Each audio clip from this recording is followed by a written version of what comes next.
Bienvenidos a un nuevo espacio de entrevistas en Punto Convergente TV. Hoy tenemos el placer de contar con el doctor Diego Villar. Él es antropólogo, investigador del Instituto de Investigaciones de la Facultad de Ciencias Sociales de la Universidad Católica Argentina. Diego, muchas gracias por acercarte a Punto Convergente TV. Muchas gracias por la invitación. A ver, Diego, arranquemos por una definición de qué es lo que hace un antropólogo y qué te llevó a dedicarte a esta especialidad. Básicamente, como lo indica el nombre, la etimología, la antropología es la ciencia del estudio del hombre. Y a mí particularmente, me interesaba la egiptología, tenía la fantasía de ser Indiana Jones y obviamente eso no prosperó y era un proyecto, pronto me di cuenta que era un proyecto poco realista desde Argentina y en la facultad misma me fui dando cuenta que me quería ir orientando hacia el estudio del mundo indígena, de la realidad indígena contemporánea. La carrera se divide en arqueología y antropología social y yo me fui orientando gradualmente hacia la antropología. Y terminé escribiendo mi tesis sobre los Chané, que es un grupo indígena del norte de Salta. Me imagino la experiencia del trabajo de campo, ¿no? Debe ser muy enriquecedor. Hay gente a la que le gusta más la propia experiencia de estar en el campo y hay gente para la cual es casi te diría un medio para un fin, ¿no? Y lo más importante es el proceso de análisis de los datos, la escritura y otras fases de la investigación. Bueno, pero vos sos una persona que le gusta experimentar en el trabajo de campo, ¿o no? Sí, a mí me gusta bastante y me gustó más en la medida en que pude conocer otros grupos y otras formas de vida. Y fui cambiando mi proyecto gradualmente hasta tratar de comparar dos zonas de lo que se llama las tierras bajas sudamericanas, que son el Chaco y la Amazonía, en este caso la Amazonía boliviana. ¿Cómo fue la experiencia de ese proyecto? Contale a las personas que nos están mirando a dónde te fuiste y cuánto tiempo.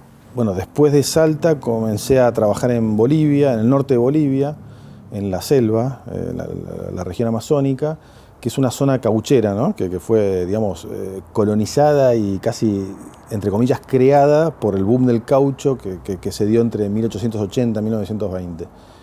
Y ahí se fundaron las ciudades, los pueblos que hay en la región, y a la vez ese fenómeno reconfiguró lo que eran las sociedades nativas de la zona. Muchos indígenas fueron a trabajar en las barracas caucheras o trabajaban orbitando alrededor de las barracas, y eso cambió drásticamente el mapa étnico de la zona. Y ese proceso fue lo que me interesó estudiar.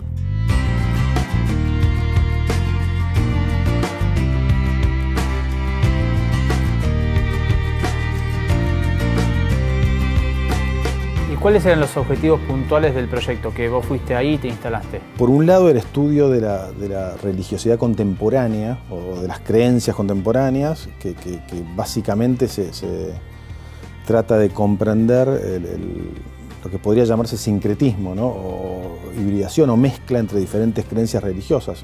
Los indígenas tienen sus creencias tradicionales, los dueños de la naturaleza, el chamanismo, la mitología, pero a la vez fueron misionizados por religiosos protestantes norteamericanos desde la década de 1950, y otros son católicos, y la mayoría son todo eso a la vez. Y lo que me interesaba tratar de comprender era eso, por un lado. Y por el otro, los cambios que produjo la misionización en lo que se llaman las redes de parentesco, que es básicamente cómo se casan, ¿no? Cómo se unen, cómo se casan y cómo se conforman los diferentes grupos y comunidades. Entonces, para eso hacíamos genealogías, hoy son unas 1.200 personas en unas 20 comunidades en un territorio de 500.000 hectáreas. Entonces, genealogizamos a todas las personas y la idea era después analizar las tendencias o los patrones que hay en esas uniones matrimoniales con medios informáticos, porque llega un momento que artesanalmente no te da más la cabeza para entender la cantidad de opciones matrimoniales que hay en un grupo tan pequeño de gente, pero a la vez tan enmarañado. Por ejemplo, mi esposa y yo seríamos, mi esposa sería mi prima, mi tía, mi abuela, todo eso al mismo tiempo. O sea, tu esposa y vos, cuando la gente se casa consistentemente a través de las generaciones en un grupo pequeño, termina siendo 5, 10 o hasta 40 tipos de parientes. Entonces eso llega un momento que no lo puedes entender con el cuaderno y el lápiz, sino que necesitas procesarlo a través de programas informáticos, de análisis de redes genealógicas. Eso era otra pata de la investigación. ¿Pero eso lo fuiste descubriendo en el momento cuando llegaste al lugar? ¿O ya te había llegado esa información y por eso te interesó y fuiste? Porque me imagino que debes descubrir muchas cosas en ese trabajo de campo. Sí, y de hecho llegás casi indirectamente a eso, porque en realidad la genealogía es una forma primero de conocer con quién estás y qué relaciones tiene esa gente con la cual convivís entre sí. Porque importa saber, no sé, 2 personas se pelean o 2 personas juegan al fútbol o un chamán cura a otra persona y vos querés saber qué relaciones hay entre ellos y a quién cura, a quién no, con quién juega, con quién no, con quién va a casar y con quién no. Entonces la genealogía es una buena forma bastante neutra de entrada para conocer a todos los actores del drama y después poder entender mejor lo que está pasando. ¿Y cómo se presenta el antropólogo en esa comunidad? Hola, ¿qué tal? Llego, quiero interiorizarme, ¿se recibe bien? ¿Te mimetizás a la larga con ellos? No. La opción políticamente correcta te diría que sí, que uno se sumerge por completo en la cultura, pero no, es falso. En este caso depende mucho de las comunidades. Y aquí, como es un grupo relativamente autónomo, que se llaman los Chaco, que es un grupo de lengua pano de la Amazonía boliviana, es un grupo de 1.200 personas con mucha tierra y bueno, en Bolivia están amparados bajo una legislación, es una república multicultural y bla, bla, bla. Entonces, son soberanos en su propio territorio y básicamente llegás y hay una especie de casa central o de club, digamos, que es una especie de quincho, para que te imagines, de techo de palma, y tocan una campana y vienen todos y vos tenés que explicar a qué vas y si te aceptan te quedás y si no, adiós. Y bueno, eso lo hice en el año 99 y no hubo problema y me quedé. Y después mi esposa también es antropóloga y ahora conocen a mis hijos y voy con mis hijos y nunca tuve mayores problemas.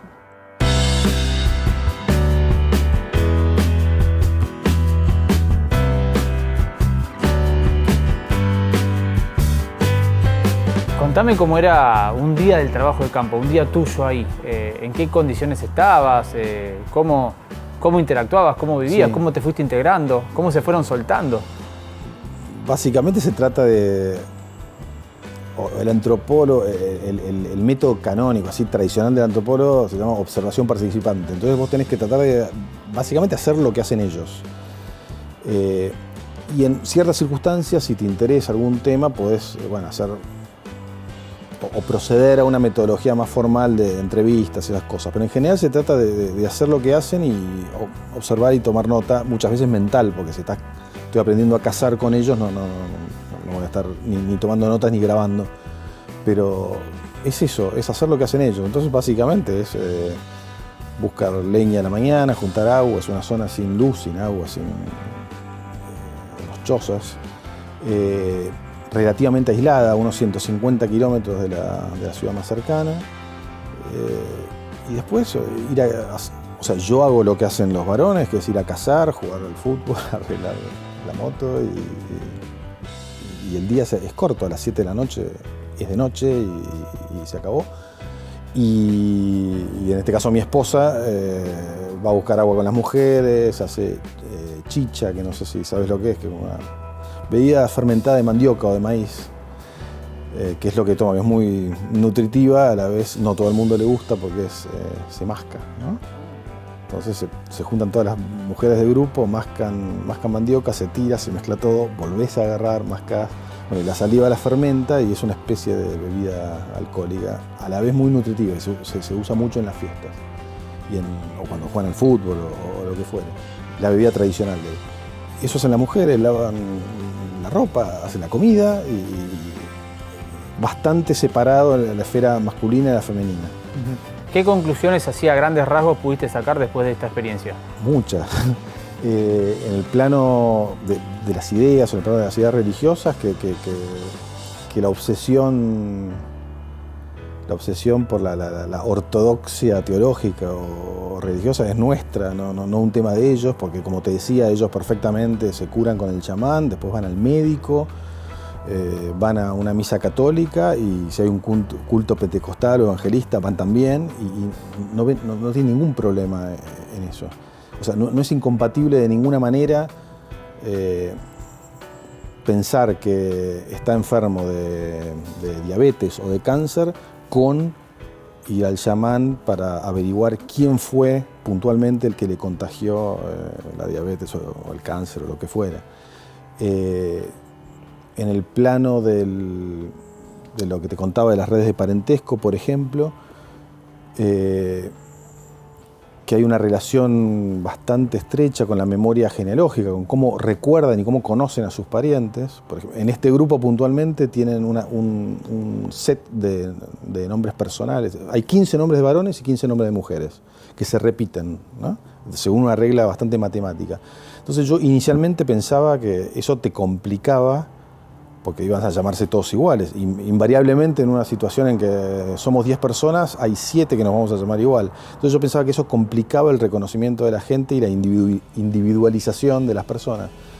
Pero no, es al revés y les da como una especie de regla matemática que les permite conocer a sus primos en primer grado, en segundo grado, en tercer grado, y gente a la cual jamás vieron. La reconocen y la ubican en su familia apenas escuchan el nombre personal.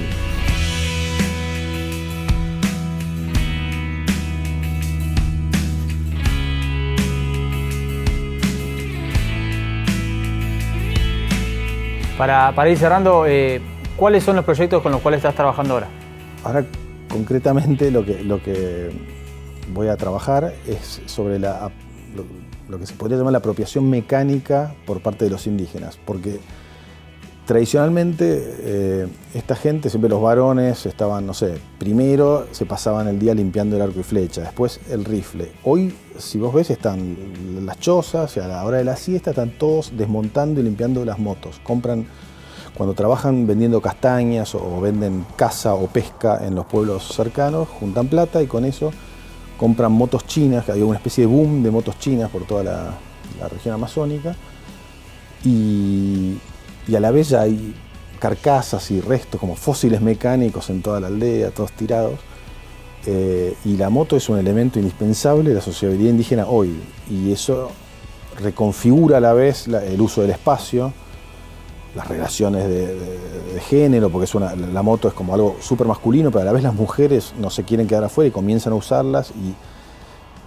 y así como los indígenas en general se emancipan de la tutela de ONGs, de misioneros, de militares, porque pueden moverse libremente para ir al pueblo o cuando uno se enferma o para llevarlo a alguien al hospital, las mujeres también se emancipan de los varones, porque ya no dependen de los varones para moverse en la esfera pública o ir a las ciudades cercanas. Así que es como una dimensión muy importante de la vida social hoy en la Amazonía que me interesa estudiar. Diego, muchas gracias por compartir tu experiencia en Punto Convergente TV. No, por nada, gracias por la invitación.